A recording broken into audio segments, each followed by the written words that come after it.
ኢየሱስን ሲያስቡት እሱ መስቀል ላይ የዓለምን ኃጢአት ተሸክሞ ታግሷል። እታገሳለሁ። እኔ ለብቻዬ ነኝ፣ ስለሱ ነው ያግዘኛል። እታገሰዋል። ቅዱሳን ሊጸልዩልኝ ይችላሉ እንጂ አይመጡም። የናዝሬት ከተማ አናጢ መስሎት ነው አብሮት የወጣው የገባው። አሁን ክብር ያለው አምላክ ነው። ከምታልፉበት መከራ የሚገለጥላችሁ ክብር ይበልጣል። ጌታ የተባረከ ይሁን። የራእይ ምዕራፍ 1 ላይ ከቁጥር 9 አካባቢ ጀምሮ እስከ ቁጥር 18 ድረስ ይሄ የራእይ መጽሐፍን ዮሐንስ እንግዲህ በኋላ ላይ ነው የጻፈው። ራእዩን ካየ ከጥቂት ዓመታት በኋላ ነው የጻፈው። አንዳንዶች እንደውም እንደሚሉት እዛው ፍጥሞ ካየው በኋላ እዛው ነው የጻፈው ይላሉ። ሌሎች ደግሞ ወደ ኤፌሶን ከተመለሰ በኋላ ነው የጻፈው ይላሉ። እንደውም በጣም የሚገርማቸው አንድ የሱ በጣም የቅርብ ደቀ መዝሙር የነበረ ሰው ምን ይላል? ዮሐንስ እዛው ፍጥሞ እያለ የሚጽፍበት ቀለምና ወረቀት አልነበረውም፣ ፓፒረሱና ቀለሙ አልነበረውምና ምግብ ያቀርቡለት ነበር። ከሚቀርብለት ከምግቡ እየቀነሰ ቀለምና ወረቀት እያስገባ ይጽፍ ነበር። ያየውን ወዲያው ይጽፈው ነበርና ምሳዬ ይቅርብኝ ብሎ ቀለም ተኩልኝ ይላል። ምሳዬ ይቅርብኝ ብሎ ፓፒረስ አስገቡልኝ ይላል። እና ዮሐንስ በእንደዚህ አይነት መንገድ ነው የጻፈው ይሉታል። በማንኛው መንገድ የጻፈው ተጽፏል። እና ሰውየው ራእዩን ያየው ሰው ቤተ መንግስት ተቀምጦ ማያየውን ራእይ ፍጥሞ እስረኛ ሆኖ ነው ያየው። ፍጥሞ በጣም ጠባብ ነች፣ ደሴት ናት። ሮማውያን ነገስታቶች ሰውን ቀጥታ መግደል ካልፈለጉ ፍጥሞ ወስደው ተሰቃይቶ አቋም ቀይሮ እንዲሞት ያደርጉታል።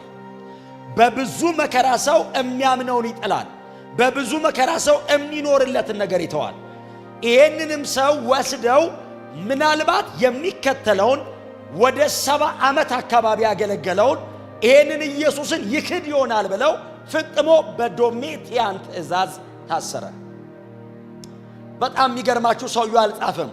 ፖሊካርፕ የሚባል ሰው ነው የጻፈለት። እግሩ በዘይት ይቀቀል ነበር። አሁን በዘይት መቀቀል ምን ማለት እንደሆነ ማንንም እኔ አልጠይቅም። ተቀቅሎ የሚያቅዝ የለም።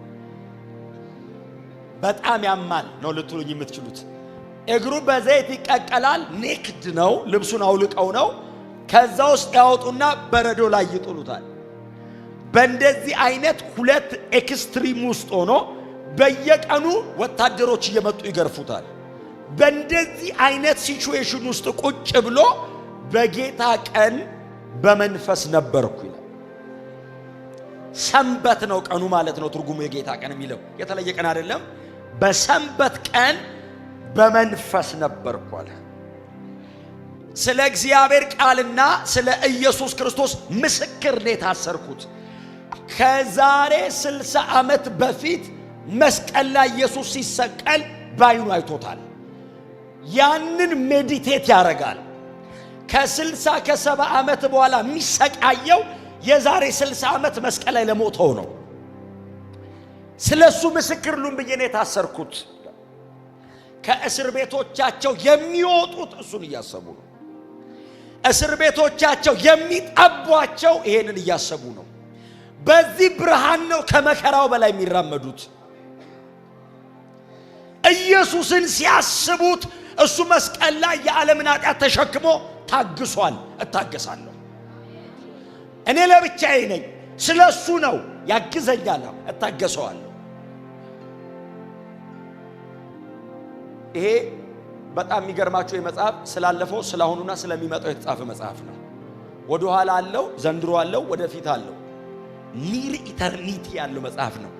ዘላለምን የሚያስጠጋ መጽሐፍ ነው።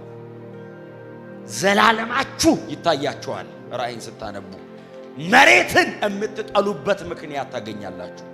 መሄድ ያምራችኋል። ክርስትና እንዲህ እንደማይጠናቀቅ ይገባችኋል።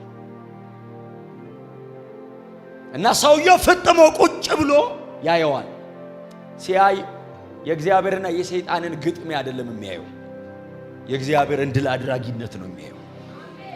የበጉና የአውሬው ትግል አይደለም፣ የበጉ ድል ነው። የኢየሩሳሌምና የባቢሎን ትግል አይደለም፣ የኢየሩሳሌም ድል ነው። የእግዚአብሔር አገዛዝ ድል ያደርጋል ነው መጽሐፉ ላይ ያለው።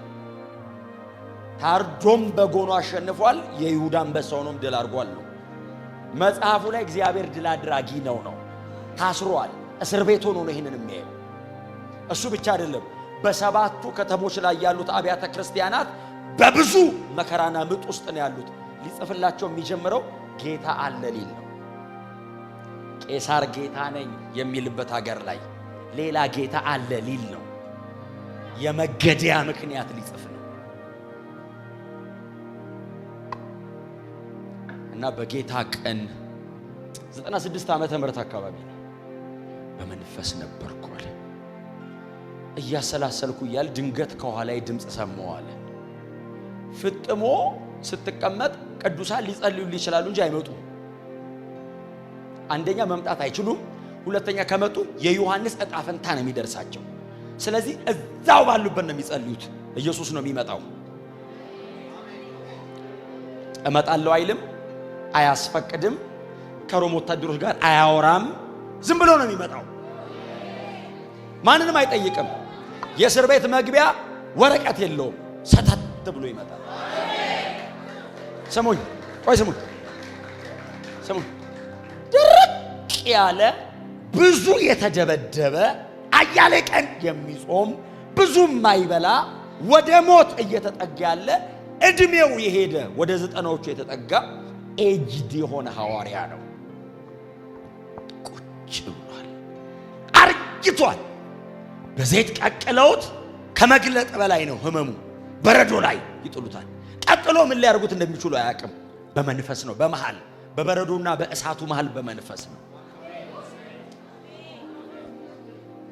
ብዙ የጸሎት ርዕስ በሚኖርበት ሰዓት ላይ አዲስ አበባ ቁጭ ብለን የጸሎት ርዕሳችን ብዙ ነው። እንኳን ፍጥሞ ያንን ሁሉ ጠቅልሎ በመንፈስ ነው። ከኋላዬ ድምፅ መጣ አለ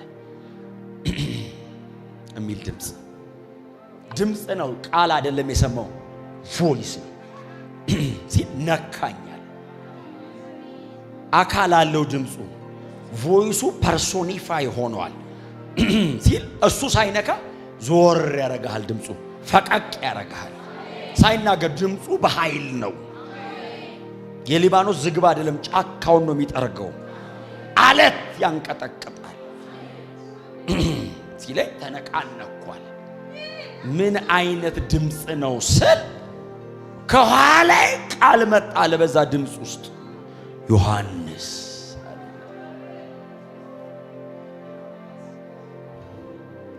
የሚናገረኝን ድምፅ ለማየት ድምፅ ይሰማል እንጂ አይታይም። ለማየት ማን ይመጣው? ዞር ሲል ከ10 ዓመታት በፊት መሬት ላይ በአካል የሚያውቀው ያ አቅፎት መንገድ ላይ የሚሄደው በአካል ሂስቶሪካሊ ኢየሱስ መሬት ላይ 33 ዓመት ተኩል ሲኖር ከዮሐንስ ጋር ነው የሚተቃቀፈው። ኢየሱስን የሚወደው አይደለም የሚለው፣ ኢየሱስ የሚወደው ነው የሚለው። ስለዚህ ኢየሱስ ነው የሚጎትተው። ልጁ ወሬ መሃል ሲቀመጥ ና እስቲ ይለዋል። ኢየሱስ ይወደው የነበረ ነው። ይተቃቀፋሉ። ጠረኑን ያውቀዋል። ብዙ ሰው ካፉ ሲሰማ ዮሐንስ ከልቡ ይሰማል። ብዙ ኢየሱስ ሳያወራ ዮሐንስ ፊቱን አይቶ አንደርስታንድ ያደርገዋል። መሬት ላይ በጣም ሶል ኢንቲሜት ናቸው። ዛሬ ያው ኢየሱስ ነው የመጣው፣ ሌላ አይደለም። ክብሩ ነው የጨመረው። መሬት ላይ ያለ የናዝሬት ከተማ አናጢ መስሎት ነው አብሮት የወጣ የገባው። አሁን ክብር ያለው አምላክ ነው እና ብቅ ሲል አለ ዞር ስል ራሱ ነው አለ። እንደ ወንጌላቱ ግን ዘልዬ የምጠመጠምበት አይደለም አለ። ወደቅኩ አለ። መቆም እየፈለኩ ነው የወደቅኩት አለ። ማየት ጠልቶ አይደለም አቅቶት ነው። አጥንት ያልቆም አለኝ አለ። አንድ ሰው ምን አለ መሰላችሁ? እንደ ሞተ ሰው የሚለው ሊትራሊ ሞቶ ነው አለ። ኢየሱስ በዚህ ቦታ ላይ የተገለጠው በመለኮትነቱ ነው። ማንም በሱ ፊት ሊቆም አይችልም። ያየኝ ይሞታል ብሏል። እጁን ሲጭንበት ተነስቶ ነው አለ ሰውየው። አንሳፈፈው ሳየው አለ ወደቅኩ አለ። በጣም ግን ጎበዝ ነው። በወደቀባት ቅጽበት ሙሉ በሙሉ አይቶት ነው የወደቀው። የድሮ ሰው በደንብ ነው የሚያየው። ዘንድሮ ምናየው በስቶ መሰለኝ። ድንገት ዞር ሲል በቅጽበት ነው እኮ የወደቀው። ክብሩን መቆጣጠር አቅቶት ራሱና የራሱ ጠጉር፣ ፊቱና አይኑ፣ ድምፁና ቃሉ፣ ልብሱና የታጠቀው እጁ ላይ ያለው እግሩን ሙሉ በሙሉ ነው ያየው። ሲያየው እያብራራ ነው ያየው። ነጭ ጸጉር ነበረው አይደለም ያለው፣ እሱን ማንም ያያል ራሱ አለ። በጸጉሩ ውስጥ አቋርጧል። ራሱና ጸጉሩ እንደ ነጭ በግ ለምድ እንደ በረዶም ነጭ ነው። ፊቱ አለ በሙሉ ድምቀት እንደሚያበራ ፀሐይ ነው። በዛ ደማቅ ፊት ውስጥ ደግሞ አይኑ አለ ፀሐይ በኩለ ቀን ወጣ ማንም አያያትም። ካያትም ለተወሰነ ሰዓት አይን ሌላ ነገር አይለይም። ዮሐንስ ያንን ፊት እያየ ከዛ ፊት ውስጥም ለይቶ ያያል። አይኑ ደግሞ አለ ድምፁ ሴስሞስ ነው፣ መሬት ያንቀጠቅጣል። በዚህ ድምፅ ውስጥ ደግሞ የሚወጣ ቃል አለ። ለብሷል፣ ደረቱን በወርቅ ታጥቋል። የሚያየው ፊጋራቲቭሊ ሂውማን ነው የሚመስለው። ጸጉሩ፣ አይኑ፣ አፍንጫው፣ አፉ፣ እጁ፣ እግሩ ፊጋራቲቭሊ የሆነ ሰውዬ ነው የሚመስለው። ሲያብራራው ግን ዲቫይን ነው፣ መለኮት ነው። ሲያብራራው በሚገባው መንገድ የመጣው መለኮት ነው። ራሱና ጠጉሩ የሚለው እድሜው ነው። የዘላለም አምላክ ነው። ዳንኤል 7 ላይ በዘመናት የሸመገለ ወደ ኋላ ፓስት ኢተርኒቲ ዘላለማዊ ነኝ ያለው ራሱን ሲያየው የዘላለም አምላክ ነው። መሬት ላይ እኮ ያውቀዋል። ቢፎር ቤትልሔም ነበረ ኢየሱስ ነው። ከክሪኤሽን በፊት የነበረ የዘላለም አምላክ ነው።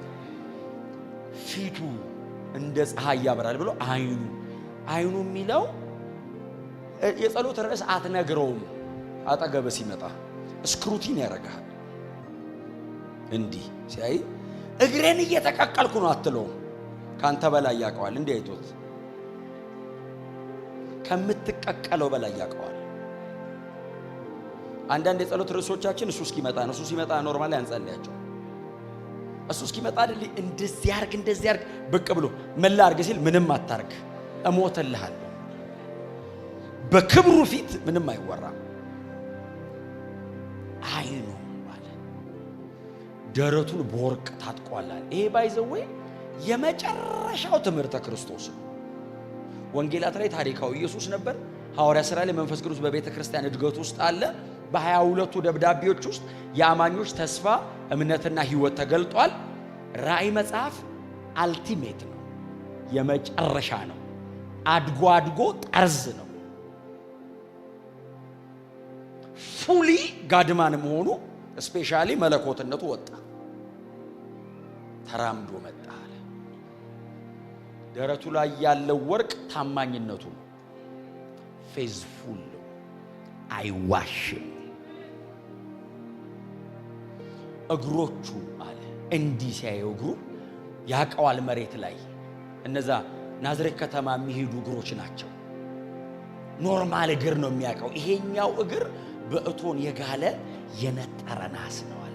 እዚህ ጋር ሲቆም ያፈርሰዋል፣ ተራሮች ላይ ሲቆም ይንዳቸዋል አለ። በእጁ አለ 7 የወርቅ መቅረዝ ይዟል። ዩኒቨርሳል ቸርች ይዟል።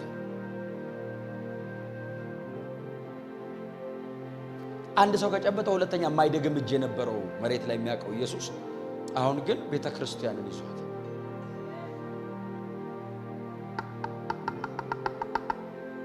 ይሄንን ሳይ አለ እንደ ሞተ ሰው ሆንኩ አለ።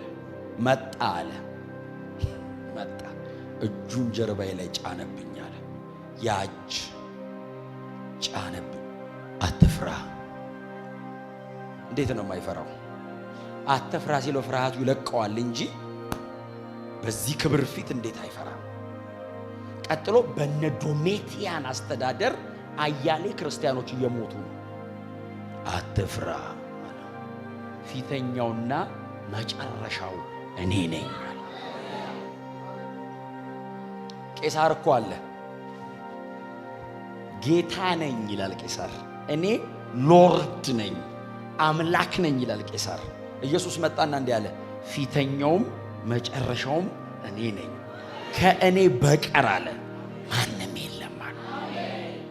ቄሳር እኮ ነው ያሰረው። ቄሳር ቼን ውስጥ ነው ያለው። ይሄ ሰው ዶሜቲያን ጥሎት ፍጥሞ እኮ ነው ቁጭ አለው። ኢየሱስ መጣና እንዲህ አለው ከእኔ በቀር አለው ማንም የለም አለ። ሞትና ሲኦል መክፈቻቸው እጄ ላይ ነው ያለው። ድል ነስቼዋለሁ።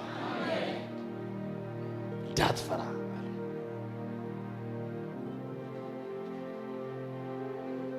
ይሄንን የሚያክል ክብር የተሞላ ራእይ አይቶ እግሬ በዘይት ተቀቀለ ብሎ እንዴት ይጻፍ? በዘይት ተቀቀልኩ ቢል እናመሰግነው ነበር። በዘይት ተቀቀልኩ ቢል መጽሐፉ ሞር የሚያምር ይመስል ነበር። እንኳን አላለ አልፎን ወጣ ሰውየው። ሰላምታው ላይ በዘይት ተቀቀልኩ ቢል ጥሩ አልነበረም? እግሬ በዘይት እየተቀቀለ ፍጥሞ ቢል ሰላም ሲላቸው እኮ በትሪኒቲ ነው የጨበጣቸው፣ በስላሴ እኮ ነው የጨበጣቸው። ካለው ከነበረውና ከሚመጣው ብሎ አብን፣ ከሰባቱ መናፍስት ብሎ መንፈስ ቅዱስን፣ ከታማኝ ምስክር ከምድር ነገስታት ገዢ ከሙታን በኩር ብሎ ኢየሱስ ክርስቶስን በዚህ ሁሉ ሰብስቦ ጸጋና ሰላም አለ።